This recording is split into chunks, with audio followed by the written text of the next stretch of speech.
নমস্কার বন্ধুরা, সকলকে আমন্ত্রণ জানাই। ছোটদের আমার ভালোবাসা দিয়ে, বড়দের আমার প্রণাম দিয়ে শুরু করছি আজকের দিনে জোয়া কিচেনের রান্নাবান্না। তোমরা সকলে আমার সঙ্গে থেকো, এটা সকলের কাছে অনুরোধ রইল। স্কিপ করে কেউ দেখো না।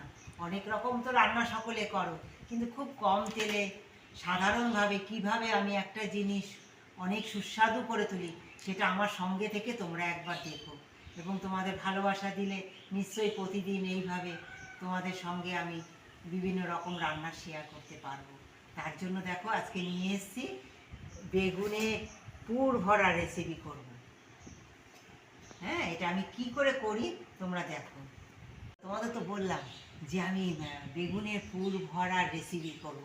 হ্যাঁ, তার জন্য দেখো এই যে বেগুনটা এই যে কেটে নিয়েছি এইভাবে। হ্যাঁ, মুখটা এইভাবে কেটে নিয়েছি, কেটে নিয়ে দেখো এই যে এই যে এই যে যে ভিতরের শ্বাসটা এইভাবে আমি সুন্দর কেটে নিচ্ছি। এই যে পেছনটা দিয়ে দিয়ে আস্তে আস্তে করে একটু পাতলা চামচ নেবে, নিয়ে আস্তে আস্তে করে এইভাবে বের করে। দেখো বন্ধুরা, এই যে বেগুনের পুর করবার জন্য তোমরা দেখতে পাচ্ছ এই যে এইভাবে আমি সুন্দর বের করে নিয়েছি। হ্যাঁ, চামচ দিয়ে। আর দেখো বের করবার পর এই যে নুন মাখিয়ে নিচ্ছি সব। এবার তেল গরম হয়ে গেছে, এই যে তেল গরম হয়ে গেছে, তেলের মধ্যে দিয়ে সুন্দর ভেজে দেবো। এই যে কেটে রেখেছি এইগুলো সুন্দর দিয়ে দেবো সব। না বলো। বেগুনের পুরের জন্য দিয়ে দেবো প্রথমে পেঁয়াজ কুচি, আলু গ্রেট করা, বেগুনের শাঁস, কাঁচা লঙ্কা কুচি, কিশমিশ, চিনে বাদাম, বিলাতি ধনে পাতা কুচি, আর নুন, হলুদ আর সামান্য চিনি, আর পনির কুচানো দিয়ে পুরটা রেডি করে নেব।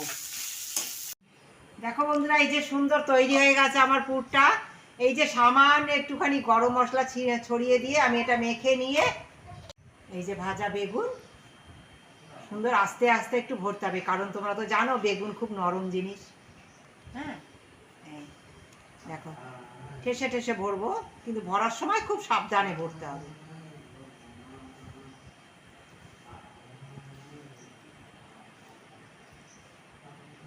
বেগুনের উপরেটা সেইটা আমি এবার এই সঙ্গে লাগিয়ে সুন্দর দেখো এই যে কাঠি দিয়ে গেঁথে দেবো একটা। দেখো বন্ধুরা, এই যে কত সুন্দর আমি এই যে পুর তৈরি করে নিয়েছি বেগুনের। হ্যাঁ, এবার আমি এই পুরের কারি করব। হ্যাঁ, বেগুন পুরের কারি করব, তাই দিয়ে দিচ্ছি তেলের উপরে একটা তেজপাতা, এলাচ আর একটা তেজপাতা। এলাচের সুন্দর গন্ধ বেরিয়ে গেছে, দিয়ে দেবো পেঁয়াজ কুচি। দেখো বন্ধুরা, এই যে পেঁয়াজটা সামান্য সেতলে নিয়েছি একটু, তারপরে দিচ্ছি এই যে পোস্ত বাটা, কাঁচা লঙ্কা চেরা, আর দিচ্ছি নুন, পরিমাণ মতো নুন, সামান্য লঙ্কার গুঁড়ো দিয়ে দিচ্ছি, আর দিয়ে দেবো সামান্য চিনি। পোস্ত তো একটু চিনি দিলে ভালো লাগে, তোমরা যদি অসুবিধা থাকে চিনি দিতে স্কিপ করতে পারো, তাতে স্বাদ কিন্তু বদলাবে না। হ্যাঁ, কিন্তু পোস্ততে একটু মিষ্টি হলে ভালো লাগে, অসুবিধা থাকলে দিও না।